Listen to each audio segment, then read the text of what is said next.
All right, guys, welcome back to another episode of the Tribe Experience podcast. I'm your host, Skylar Kelly, and I'm super excited today. It's a beautiful Friday, and we're here with the one and only Eric Canche. What's up, dude? Dude, it's Friday. It's one of the best days of the week next to Monday, so feeling great. Absolutely. And I have to be honest, we've already filmed this before, but we had some technical difficulties, which happens in the podcasting game. But you know what? We're back here. I'm very excited for this one specifically because obviously we got a little warmed up on the first one. Oh, yeah. We're about to fire away for the people on this one. Yeah, absolutely. And I'm also very excited for your episode because you have a crazy story that I think is one of the most unique stories in the door-to-door industry, let alone in life. It's almost like a zero to hero type of thing, even though it's not technically completely zero, but you know what I mean. Yeah. It feels like that. But I'm excited to deep dive into that, man. But before we get to anything, I gotta sponsor my guys, Bucked Up Energy. It's Friday, dude. We have to shout them out really quick. Utah locals. This is where you get your pre-workout, your creatine. Obviously, you've been in the gym. Energy drinks, guys. This Blood Raz, honestly one of my favorite ones. Use code SniperSky20, and you get 20% off on the website. Let's get it. Just had to mention it, because this is what we do in the sales industry. Is we get cracked on caffeine. Oh, absolutely. I try to fast off caffeine before my summer. Right before my summer, I drink caffeine in August only. Oh, wow. I go the very beginning months, and then cut month is caffeine day. So. Wow, I did not know that. Yeah. Sick. Well, Eric, give us some context about you. Talk about briefly just like where you came from and how you got started into this job and how you're a part of the tribe. Cool.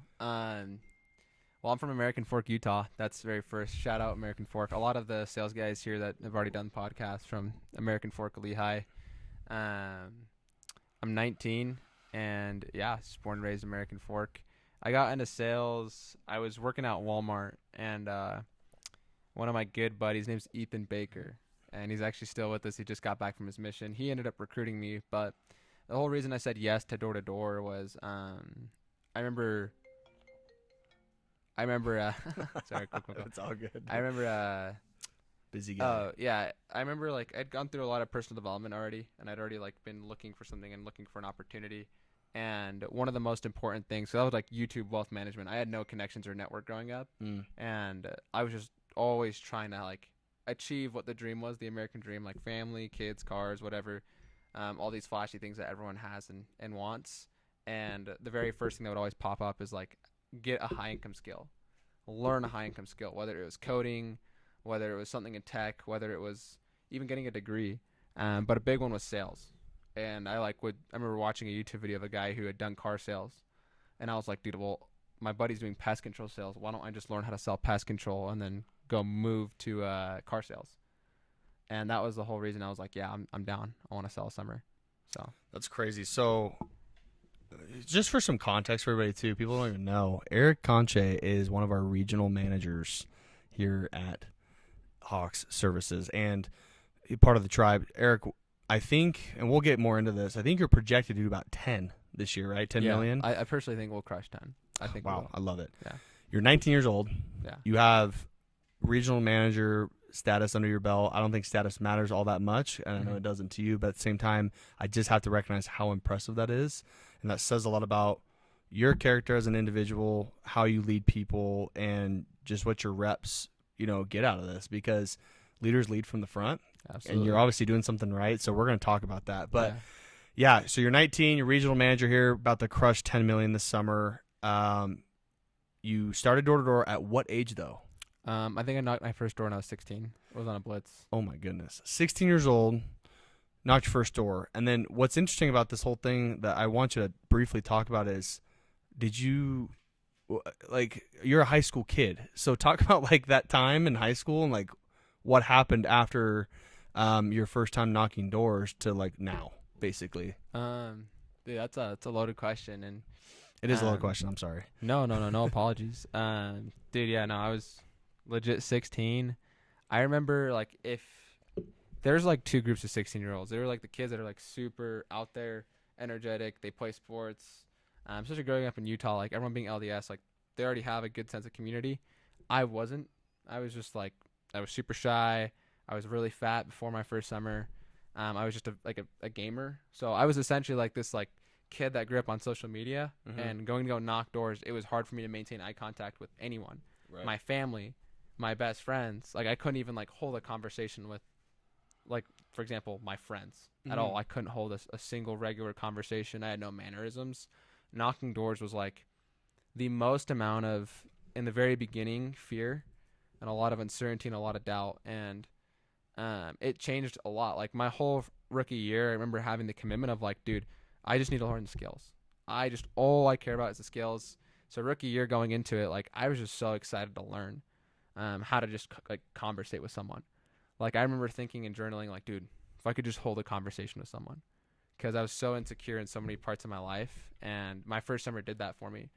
So, I mean, Tony Robbins talks about an identity loop, like identify/belief, and if you believe hard enough, you'll start to act, and if you act hard enough, you'll start to get some results, and with those results, you get more belief, and that's literally what happened to me after my first summer. I was like, dude, I finished the summer and I learned some skills, made like 20 grand, which wasn't a lot, but for 16 turned 17, I was like, as a 17-year-old, I was like, dude, this is sick. Like I don't feel like you're a millionaire at that point. Yeah, it was so dope. I was like, oh my gosh, this is so dope.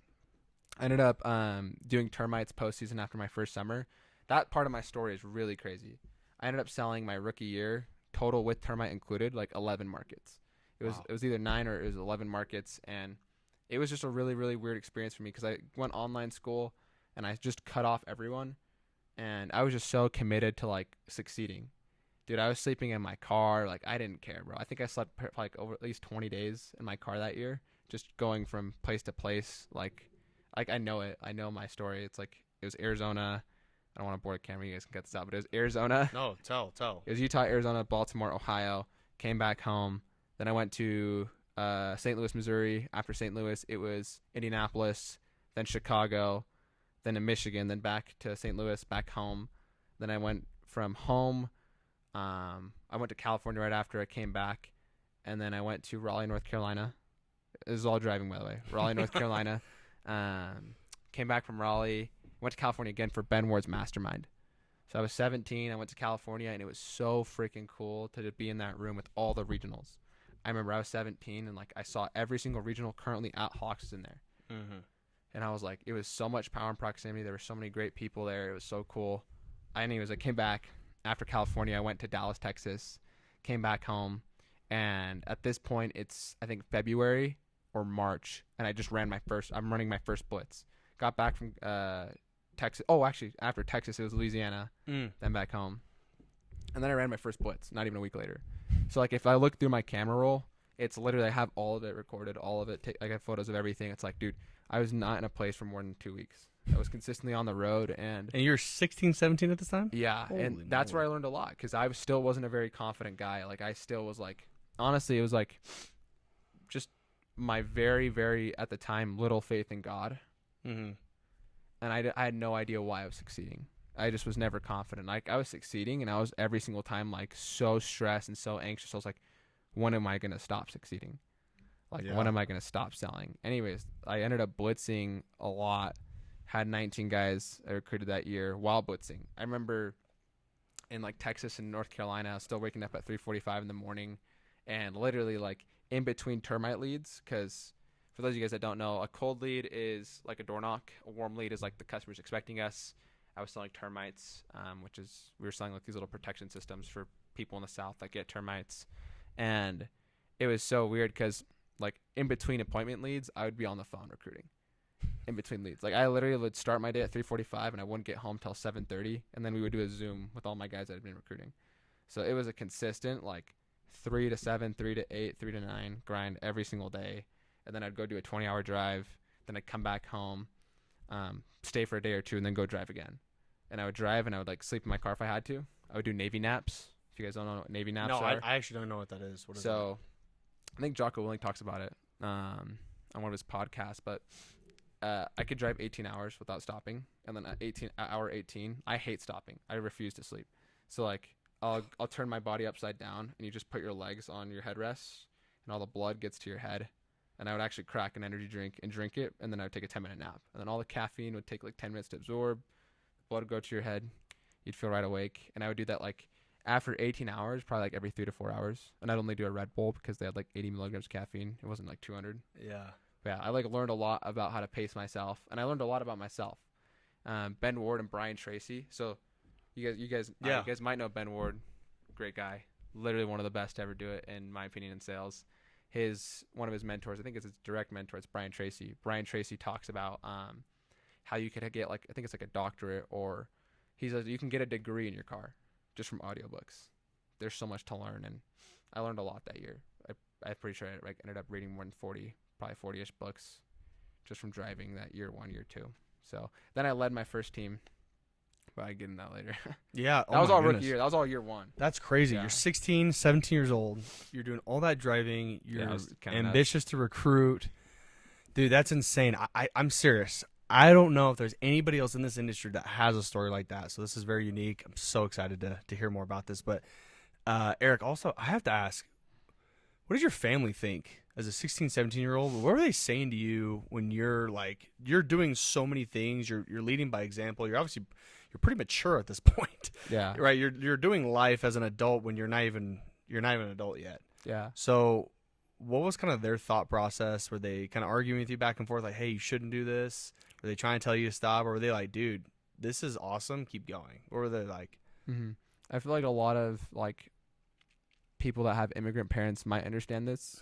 They're from Mexico. My parents, they're immigrants, and there's like poor, which is majority of like the country. It's a third world country. Mm-hmm. And there's like the jungle, like poor of poor. And my parents, like no cell service, no internet.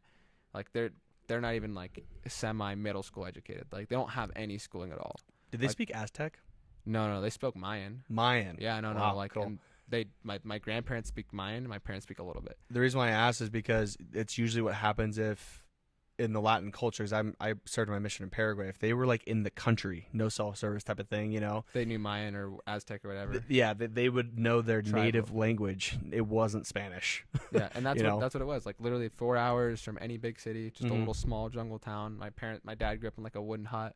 So like when they came to the U.S., I used to have a lot of resentment towards them, and I think a lot of us don't understand like what our parents go through. Yeah, like my dad didn't have a dad.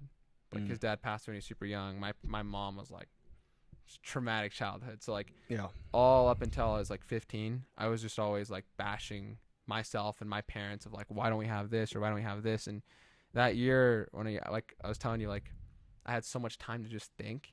I was just like, dude, like why? Because I had learned so much. I had learned from Derek. I had learned from all these other sales guys. They're teaching me how to communicate, how to like pray, how to just like have good etiquette, how to be clean, how to put a napkin in your lap, like all these just small little things. And like I was like, well, dude, like I shouldn't resent my parents at all.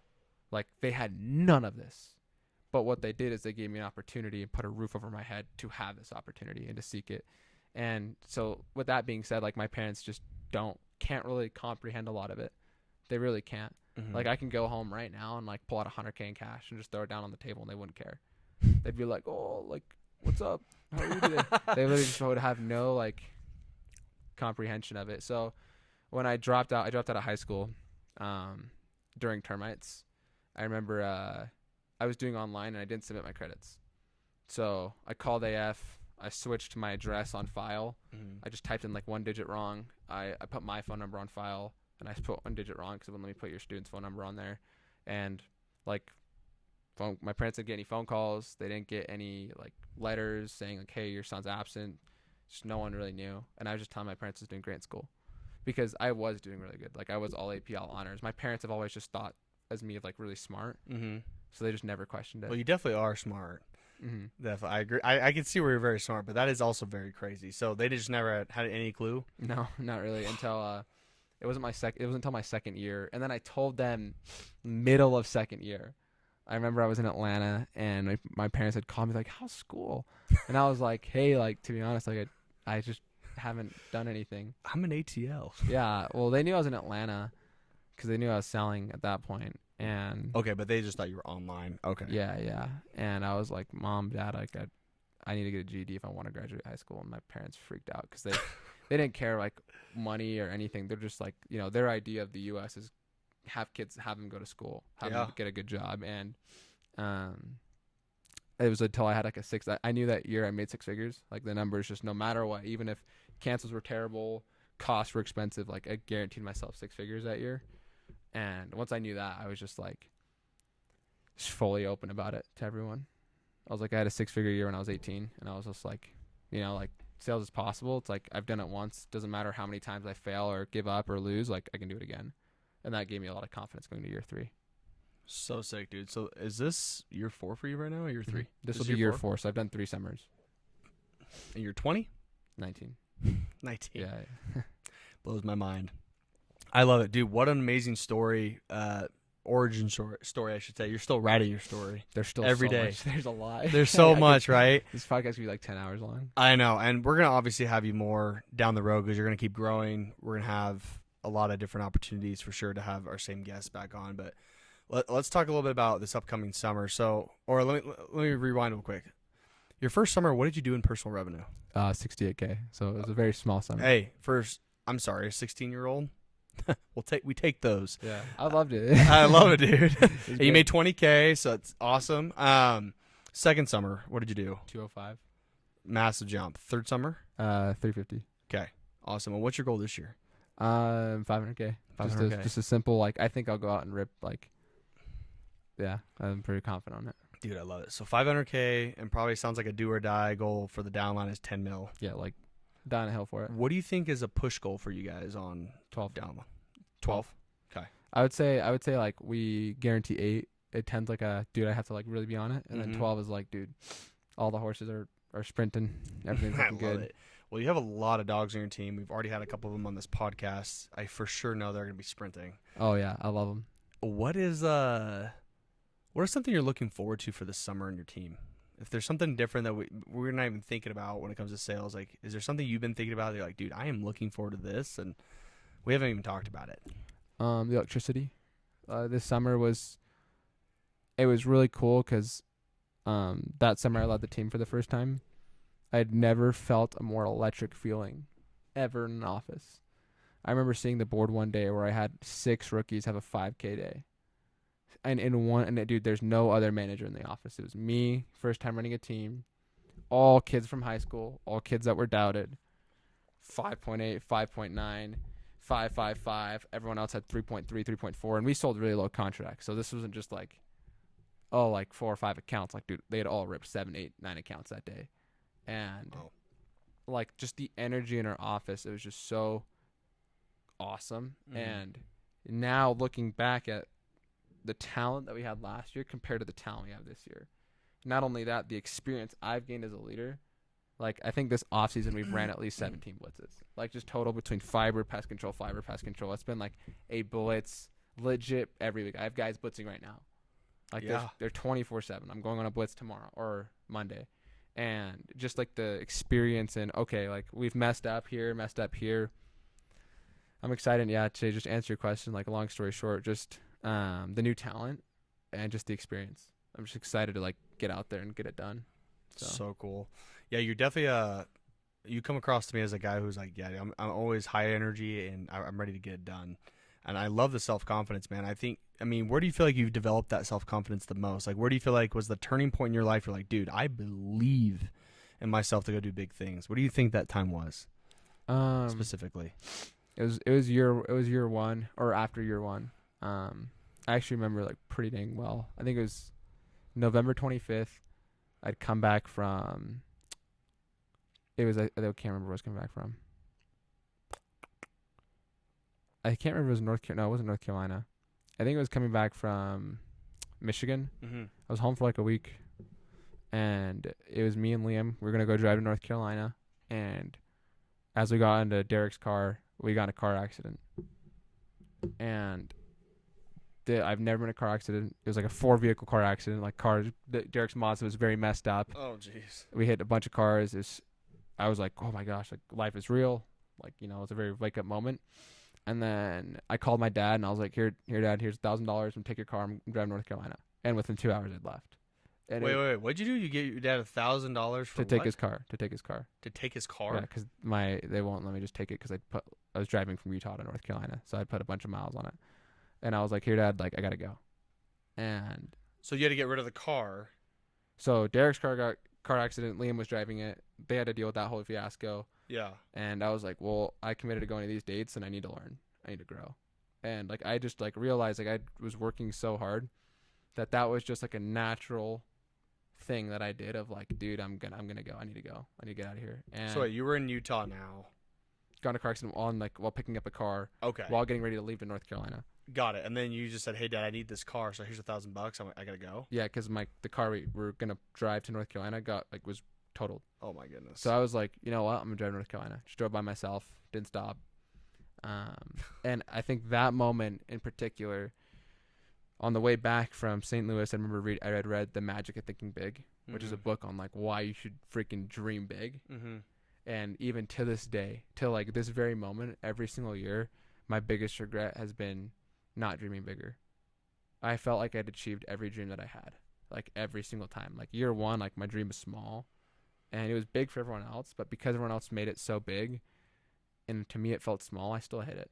Year two, I still hit it. Even this year three, I hit it. Like word for word, I have it all penciled out in my journal with dates like of the year prior, hitting all the same goals. And like every single year, I'm like, dude, like I should just freaking shoot like insanely big because I don't know what I'd land on. And I think that was the whole time, the whole North Carolina, that day in particular was like, dude, no one's going to work harder than me. Like I genuinely have felt like internal confidence of like, I'm going to go crush. I'm going to go do this thing. Wow. I just can't believe you said, "Hey, Dad, I'm taking your car. Here's $1,000. Bye." Yeah. Because you're that committed. Mm-hmm. Wow, dude. I think that's probably one of my favorite things about you is your commitment. Everything I know about you so far, and just talking with you right now, is that word commitment really rings home with you. It seems like. Yeah, I think the biggest one's sacrifice. And sacrifice, yeah. It's the biggest one by far. Because to really fully commit the way people view commitment, you need to sacrifice. There's no commitment without sacrifice. Yeah. What do you see Eric doing in the next 5 years? You're 19. You haven't even scratched the surface of anything. Yeah. Life, especially. Not even talking about career. Talk about life. What do you see yourself doing in the next 5 years? And it could be career related with Hawks. It could be something else. Have you ever thought about that? Yeah, I've always felt like I was. After Parker talks a lot about season stories, and like I could be saying this wrong, but this is the way I believe it now because I've just said it so many times. Of like in a season, there's a bunch of stories. Like a season's made up of a bunch of stories, a bunch of episodes, and within each story, there's a lesson.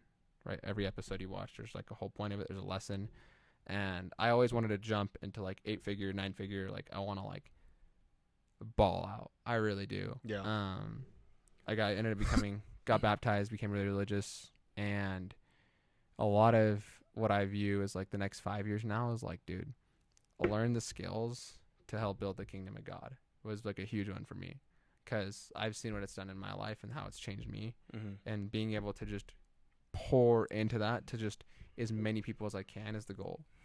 Whether that is like door to door, it could be remote sales, either one. It's like I have guys in life insurance right now, and I still have guys in fiber and guys in pest control, and it's like it's cool and making money, but I want to grow something that's my own because I know my paychecks will get bigger, but with the bigger paychecks I'll be able to serve more.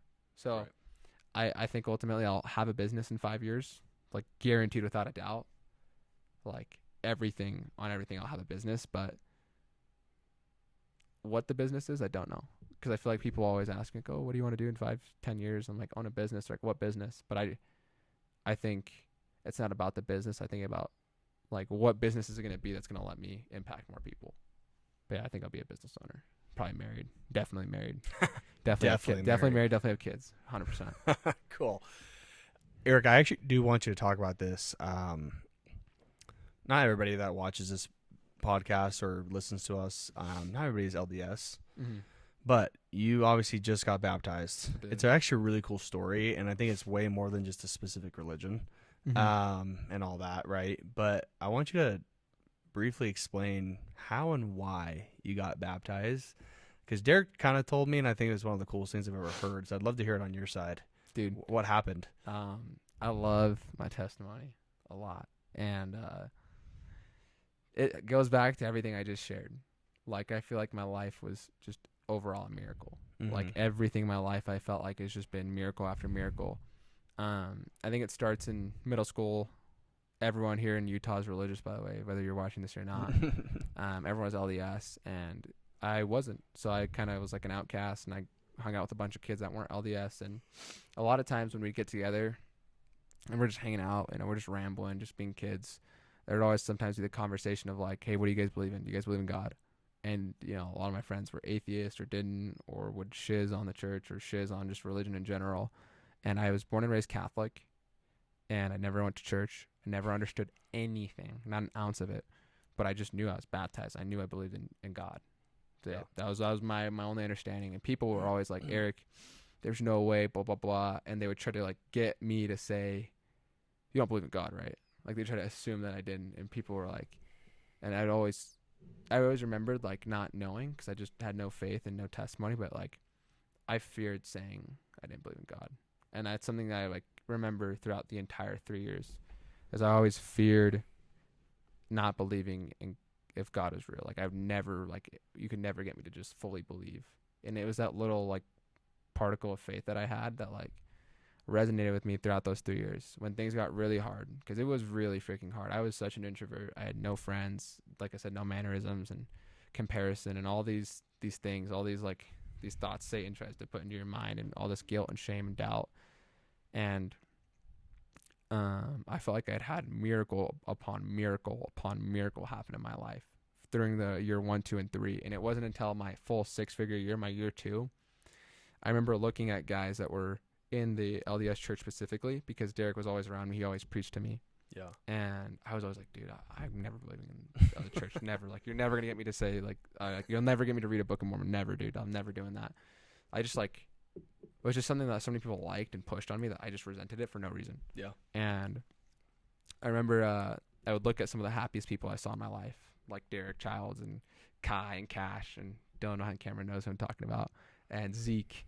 And it was really weird because, like, on Sunday barbecues and on Sunday they go to church, it's like, dude, they're not thinking about money. They're not thinking about girls. Like, I would literally, like, I was, like, so confused. I was selling more than them. I was selling more than they were. I was 18, making more money, and I was like, look at me. Mm-hmm. And I was like, well, dude, like, how have they never, ever put God above $1? Like, they never would ever put anything over God. Ever. And I was just so stunned by that. I was like, what the heck? And I remember I've always, like, Derek was teaching me how to pray and all these things, and I was just like, it was so hard for me to fully buy in. And I remember I got, like, my back end my year 2, and it was huge. It was like, I had been paid a lot up front, but it was like a $40,000 check. And dude, I was barely 18, and I was like, bro, what the fuss? Like, and I was really poor before that. I grew up poor also, if I didn't mention that. Like, I grew up really poor. And I remember, like, getting the check and just all day, like, nothing. Was not any happier. Was not a soul happier. Like, I was living in my dream apartment. I had my dream car at the time. I had already lost a lot of weight. I was looking way better. I had all my clothes I wanted ever. And I was like, dang. You were like, pretty much at a high. yeah, and I was just really like, big high. I was so, like, on a material high, but inside, internally, I was just so low. Mm-hmm. And I was like, it was before that, or up to that point, it was always like, oh, I did this, Eric's great. And I was like thinking about it, I was like, dude, there's no way that was me. Like, there's just quite literally no way. I had written all this down, I'd prayed about it, and prayer to me at the time wasn't like super strong. I didn't feel the spirit. But I remember I called Derek the next day, and I was like, Derek, like, can you teach me about, like, faith? Can you teach me about God? Because I was just so, like, curious. Yeah. I had all the material things like an 18-year-old could want, and I wasn't happy. And I started talking to Derek, and I remember, I'm trying to think of the time I fully decided to, like, get baptized and just not think about it. And it was when people were trying to convince me that the church wasn't true. When everyone in my life was like, dude, that's dumb, this is dumb. And then I looked, and I was like, well, dude, like, if you take the Quran, if you take Hindus, if you take this, I'm like, there's billions of people here, billions of people here, billions of people here. Who am I to say their religion's wrong? How am I going to say a billion people your stuff's incorrect? Yeah. And I remember, like, thinking about what faith really meant. And to me, it was like, well, in my life, I've understood and learned the lesson that what I seek truth in and what I seek to believe, and the thing, if I can have real faith and real belief behind something, I will reap the benefits of whatever that is. And to me, I remember looking at houses down south, because I was like, oh, dude, these houses are sick. They're way cheaper than the houses in Utah. Yeah. And I thought in that moment, I was like, but I love Utah. I love the people here. I like want my family to be here. So who am I to like, why am I deciding to move where I'm going to live the rest of my life and raise my family off of a dollar amount? It's like, that's so stupid, Eric. I'm going to go see what these people are all about and be with my people. And like, I ended up in that moment, I was like, dude, if I just like seek truth and do the thing I know I should be doing, which I started reading scriptures and I started to pray. I felt the Spirit strong. I felt blessings. And in that moment, it was like, I think it was maybe January, February. I went up to Rowan. I didn't go to Derek because I knew Derek was just going to go all balls to the wall, try to baptize me. I was like, dude, Rowan. He was going to pop the question right there. Yeah. I was like, Rowan, like, I think I want to get baptized. And it was kind of just there since. I just like read my scriptures, met with missionaries. I was just like, dude, when can I get baptized? I'm just ready to commit. Yeah. And I knew I was going to sacrifice. I'd gone into substance. I'd gone into drugs, alcohol. Like I was drinking every day. Yeah. I was smoking regularly. Like, and no one knew that about me. No one. I like hid it pretty well. But being able to sacrifice everything it's been a lot. And I got baptized, and now it's like, it's really cool because I can resonate and understand and relate to people my age. Because we all want these worldly things and all these material things. And it's all just like, it's because they don't have them. And it's also human nature to be curious. So people that are active members, like they'll always get curious and they'll go look outside the church and totally to give themselves fear, certainty, and doubt. And so like talking to inactive members has been awesome. Being able to get them back on track, or talking to people with no faith wanting to grow their faith, because I've been there. And that was pretty much the story of how I got baptized. But so cool. It's so cool. I love it. Dude, and you know what's so awesome is there is a light about you that I feel every time I'm around you. And I haven't known you for very long yet, but dude, it's been such a fun time, like building a friendship with you. You're always so positive, and you give all the glory to God, and it's so cool. That's what this organization is about that we work in, first of all. But it's like, it's so cool to have real, authentic personalities. Like you guys all say like, hey, God's really changed my life, and here's why, and I'm living it. I'm all about it. Yeah. And there's no shame, right? Like, none. Dude, God is supposed to bring happiness in our lives through his work.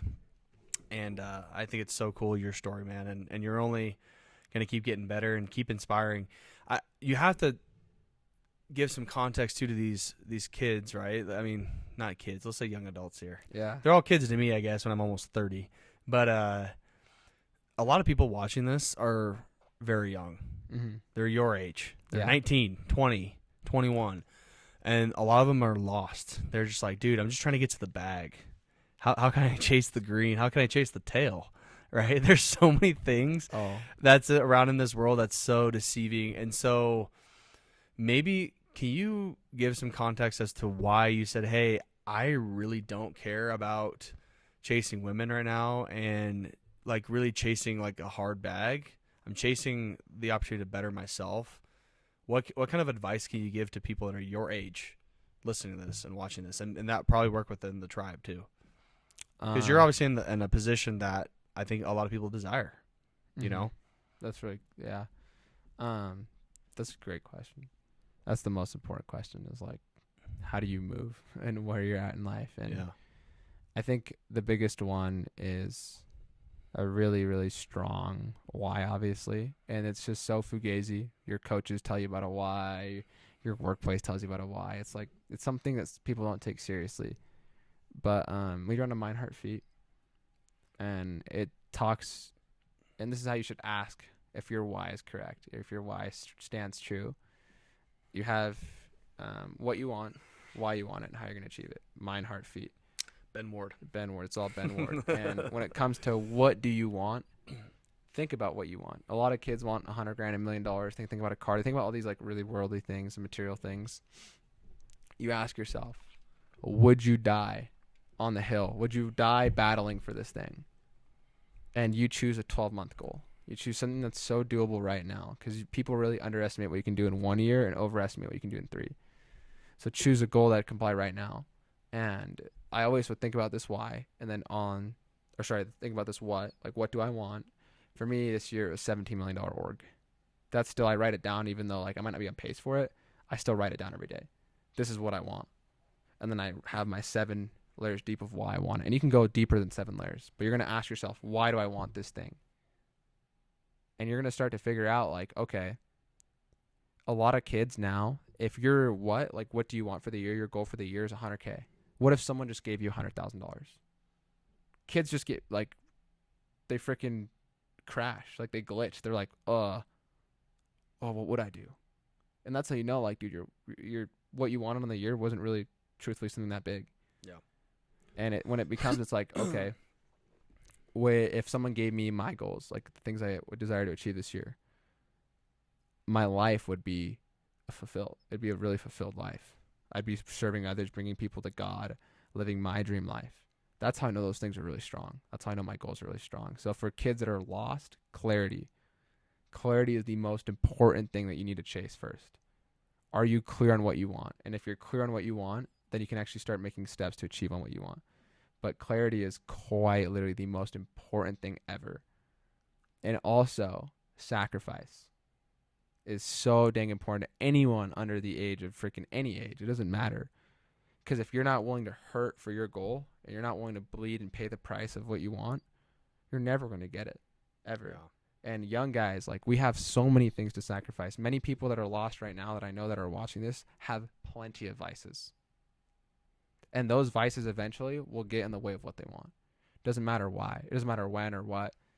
Like, I think the most important thing for anyone that I'd even do before I was baptized, just in sales in general, and I saw this work so well, was just cut out your vices. Because you'll start to really think. And remember, like, the whole reason you need clarity is so you can clearly think. So when you start cutting out your vices, you're forced to think. That's what all these distractions are for. Dude, when people want to go out to the bars on the weekend and go to parties, it's because they don't want to think. Yeah. People doom scroll. Trying to numb their brain. Oh, 24/7. Yeah. When people like just scroll through Instagram or listen to music, you're trying to numb your thoughts. Mm-hmm. So when you start forcing yourself to just truly sit there and eat this, we call it the shiz sandwich. So you're supposed to eat this thing that tastes really gross, but you know you're supposed to eat it. It's like, I would say so. That's the biggest thing is clarity. Not to go on a tangent, but yeah, clarity. Well, dude, I love that. And what's also so crazy for me, and I think about this a lot, dude. I'm approaching my 30s, and I always look back and I go, man, I've been to parties. I've done all the stuff too. You know, I'm not someone who's oblivious to all that stuff. But it's like when I look back, I always think like, man, was chasing that girl really worth it? Was picking up that drink or that weed really worth it? Yeah. No. Thankfully, I learned early enough to say, no, this isn't for me, and I need to move forward in my life the best way possible. What's most impressive with you is that you figured that out at 17, 18 years old. And right now, as a 19-year-old young adult, you're living in a really nice penthouse in Salt Lake City.